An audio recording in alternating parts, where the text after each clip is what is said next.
Hello, everybody. Alison Kerr, Empowerment Path. I wanted to share something about highly sensitive children, or your highly sensitive inner child, or your highly sensitive self.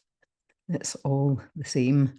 But I know people are looking for support with their highly sensitive children. And I've recently got onto TikTok because this is where so many of the young ones learn. And I posted something. So I'm just new to TikTok. There have been I've only got a few followers, just building it now, just learning it now. And I saw something on Facebook which had been posted by a neurodiverse friend, and I related to it. And I posted it on TikTok, and I could not believe the response that I got. I'm going to share the screen right now. Let's see how well I do with this, because technology is not my strength. So this is the post here. I hope you can see that. And at the top of it, it says, "If I was Alice." And there we have Alice in Wonderland, the cat in the tree saying, "We're all mad here." And Alice is saying, "At me." Now, if you look at the bottom there, 31.8 thousand views, many, many shares. Many people liked it. And that is a lot of people that are resonating with that. So I'm going to try to stop sharing my screen. Why are we all feeling that way? So I'm speaking mainly on behalf of the highly sensitives. So why do I think that we feel that way? Somebody asked the question in the chat on TikTok and said, why do we all feel that way? And I've been pondering that. So I think there's lots of reasons for it. So as a highly sensitive child myself, and with the neurodiversity that I believe I have going on, I'm a naturally inquisitive person. And I've asked a load of questions. Why this? Why that? Because I'm not any different now. And curiosity is a great trait. It's not always been welcomed because, well, my mother had 3 children and my dad was working and she worked too. And, you know, he was away doing lots of sports and different things. And if you've got 3 kids constant and you've got all your jobs, life is busy. You've got all your jobs to do and you've got whatever is going on in your own world. It could be worrying about money. It could be what we're going to have for dinner. I've got to get all this housework done, or, you know, a million things. And you've got an inquisitive child saying, but why, but why, but why? And my daughter has been exactly the same. And sometimes we just don't have the capacity for it. And we might tell them to stop asking so many questions. We might speak to them in a tone that's making it very obvious that we're frustrated or we can't be bothered or I don't have time for this right now or, you know, we need to get out to this place and be there by this time. And that natural inquisitiveness and curiosity, then you realize very quickly that that's not welcomed. Or with our feelings as well, if we have big emotions, so we feel things more deeply, we're very passionate, and we can quickly learn exactly the same thing, that our feelings or these big emotions aren't welcomed. You know, and it can be big love and big excitement. It's as well as big anger or frustration or whatever. You know, it's just all very heightened. And if we're expressing these emotions and they're not being welcomed, as highly kind of psychic beings, we then realize that this isn't welcomed. So that can get shut down as well. So we learn our curiosity isn't welcomed, our feelings aren't welcomed. And often, as was the case with me, our needs aren't welcomed. And we take that on as though there's something wrong with me, when actually what generally is going on is that it's, in my case, this story, it's the parents' capacity. They didn't have the capacity to be dealing with me, and that could be to do with their own unhealed wounds. It can be to do with their just whatever they've got on their plate that day, not having the time to be present. But when this happens consistently, then the message that we get is that we're wrong. And also, it's very important to note tone is hugely important. So even if we were brave enough to ask the question, you know, why are you so angry with me? Why are you being angry with me? And my daughter would often say that to me, and I would say, I'm not angry with you. But it was to do with, it's not so much to do with it's not only to do with the words that we're speaking, it's the tone that we're using. So we have to be very careful of the tone that we're using and use a gentler tone. If I'm saying, I'm not angry with you, then I'm not angry with you. You know, my words that are coming out of my mouth, the meaning of these words is not marrying up with my body language, with my tone that I'm using. And then they just think, well, you're telling me you're not angry, but you clearly are. And I think of that goes on with the highly intuitive, highly sensitive, highly psychic, highly sensitive people. And that's a lot of what's going on, that people aren't always honest. We're saying things, we're saying we're not angry when it's quite obvious that we're frustrated. So we take that on as us because it's not explained that, no, it's okay to ask questions. It's just right now I'm in a hurry and we need to get here, or I need to do this. Can we talk about this later? It's nothing to do with you. You know, I've just got too many things to do. But most people don't necessarily take the time to explain that, or my parents certainly didn't. And then I suppose at school as well, I don't think asking questions is always welcomed either, or that wasn't in my experience, especially if it's a different viewpoint than the one that they want to get across to you. And yes, they want interaction, but if you're constantly saying, yes, but, you know, that's not welcomed. And I experienced that in Sunday school as well. Funny wee story. So talking about the story of Jesus's birth and the bright star in the sky. And of course I said, well, what if that bright star in the sky was a spaceship? And what if Jesus came from a different planet that was more advanced and they had more healing powers, etc., etc.?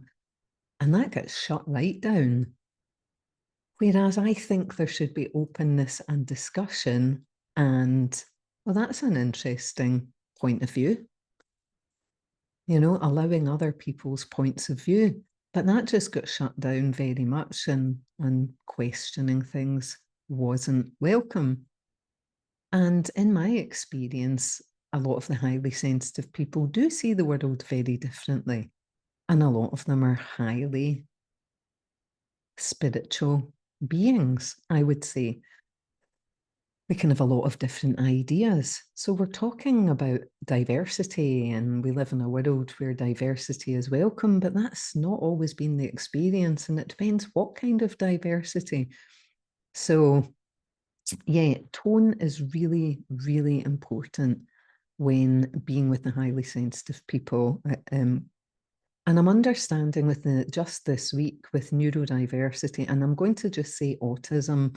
And autism isn't a word that lots of people like to take on board. But as I'm learning more, I'm learning, okay, these parts of me, these kind of things, these struggles and these traits are ADHD, but actually this real sound sensitivity, smell sensitivity, and other behaviors, other traits, that's actually ASD or autism. But you say the word autism and people have an idea of what that is. And actually, I'm getting to the stage where I think that spectrum is far, far wider. And there's far more people on that spectrum that have no idea. And I think the more you learn, the more you start to recognize that in other people. But the point is, and that's me and the neurodiversity, and the brain goes in all these different directions again. But let me just pause, actually.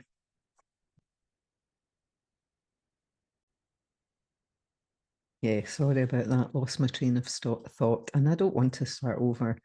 So, yeah, I'm understanding there's a huge issue with people on the spectrum, autistic people communicating with neurotypical people. And there was a study, they started realizing that. So we tend to be very direct. That's another thing. We say what we mean what we say. We're very direct. And that's not the way all the neurotypical people necessarily go. We tend to be very honest. And there's a lot of lying. We all do a lot of lying. And maybe we're not even aware of how much we're lying. And I'm not saying we're doing it for bad reasons, but it might be to save other people's feelings, or this is the societal norm, or this is the way we're taught to communicate. Or maybe it just is, well, this is a personal thing and you don't really need to know that. I don't feel that I want to share that.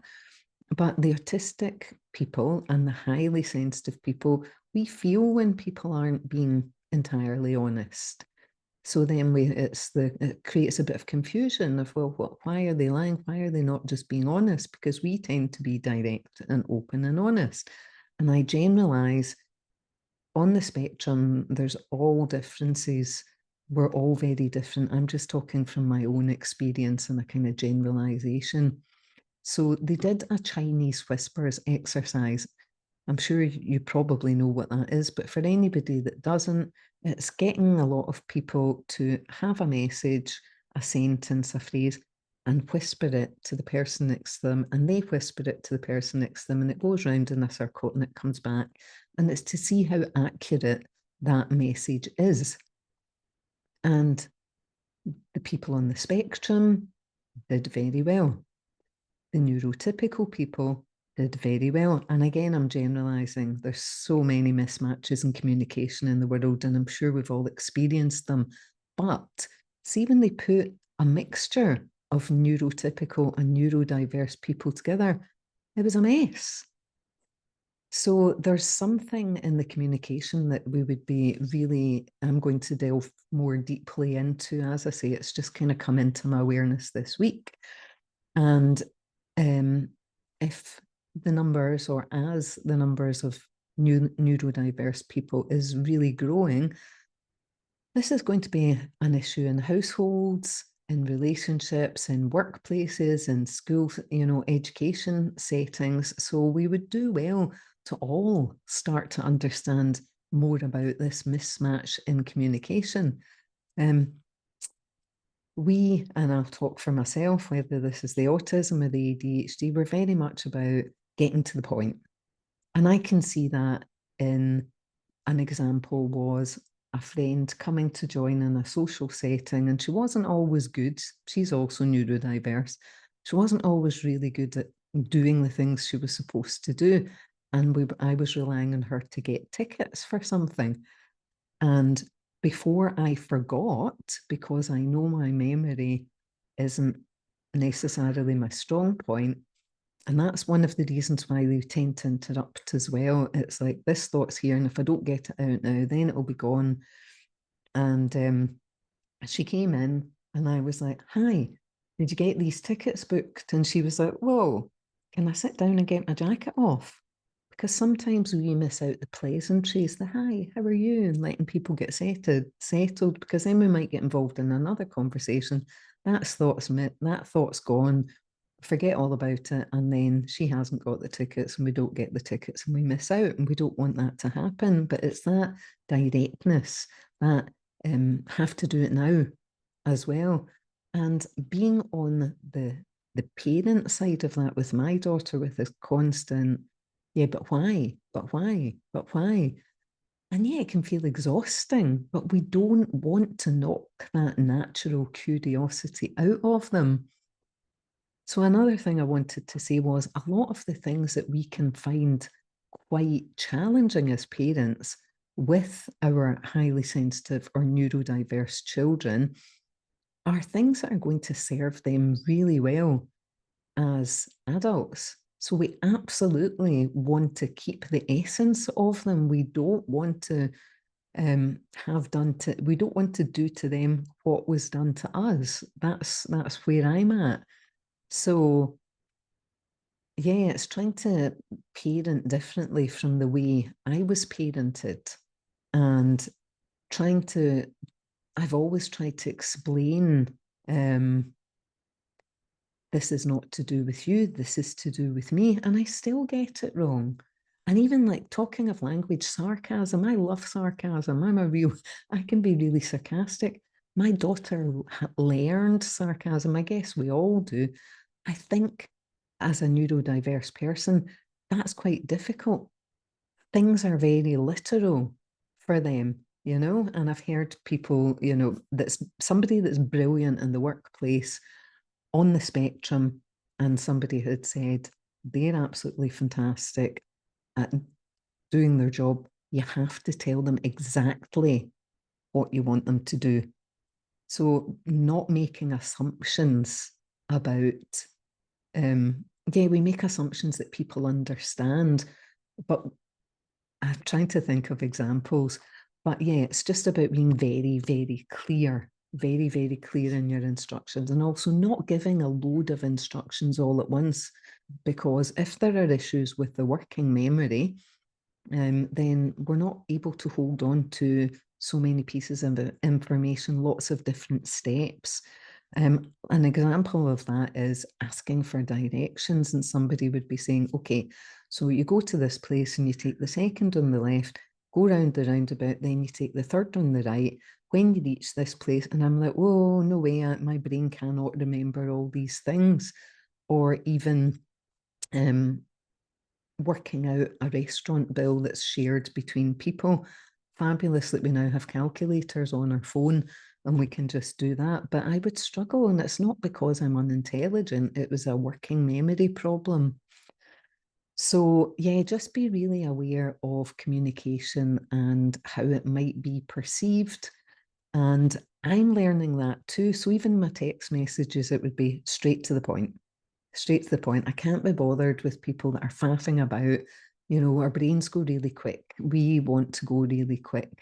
And somebody's telling you something, particularly if they're in disagreement with you and they're trying to convince you of something, and they've told you and you're like, yeah, no. And then they're telling you again, and I'm like, yeah, I know. I just don't agree with you. And then they're telling you again, and I'm saying, it's not that I don't understand you. It's not that I'm stupid. I just don't agree with your point of view. So, or even, yeah, in classroom settings, and maybe this is part of where people with ADHD and neurodiversity can get so bored, because, you know, we got it first time. So stop keeping telling us over and over and over again, because now I'm just bored and I've switched off. I know from my daughter in activities, if they, you know, I'll just pick gymnastics for one, doing the same thing, and she's got it. And they're keeping doing it for weeks and weeks and weeks. And then she just got bored and thought, well, I'm not learning anything new. And, you know, it's not fast paced enough for me. So I'm off. It's boring. That's not the only thing. There's lots of it. I won't go into too much of that. It was really about that post of why do we always feel as though people are angry with us? And it's partly, I believe, picking up on other people's impatience, other people's frustration, the things that people aren't saying verbally, or they may be saying it verbally in their tone, if not in their words. We're picking it up from their energy, we're picking it up from their body language, and we're turning that in on ourselves. And that's something that we do very well. So I don't want to make this video too long. I want to keep them short because not everybody's got an hour at a time to listen, but hopefully that's helpful in helping to improve communications and a bit of understanding. So as always, lots of love, and bye for now. And please do like, subscribe, share as I try to grow my channel. Thank you very much. And yeah, I'd love to hear your comments. Do comment, and I will do my best to answer comments on your thoughts of what was helpful or your own perceptions. Thank you, and bye for now.